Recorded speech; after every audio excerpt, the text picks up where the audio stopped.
শিলাবৃষ্টি হওয়ার মোটামুটি 4 থেকে 5 ঘন্টা হইলো, তারপরেও দেখেন এখন পর্যন্ত শিলগুলো গলে নাই।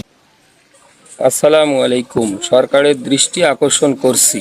এই দৃশ্যটি হচ্ছে আমাদের লালমনিরহাট জেলার কালীগঞ্জ উপজেলার 2 নং মদাতি ইউনিয়নের ভোটমারি রেল স্টেশন বাজার কেন্দ্রীয় এলাকার দৃশ্য। আর এই এলাকায় শতকরা 90 জন মানুষ কৃষক এবং দারিদ্র্য সীমার নিচে বসবাস করে।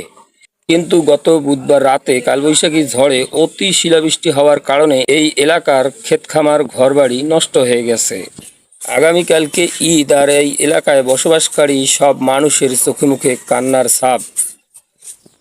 অতএব সরকার মহোদয়ের কাছে আকুল আবেদন, অতি অবিলম্বে এই এলাকার ওপর সুদৃষ্টি দিয়ে সহযোগিতার হাত যেন বাড়িয়ে দেয়।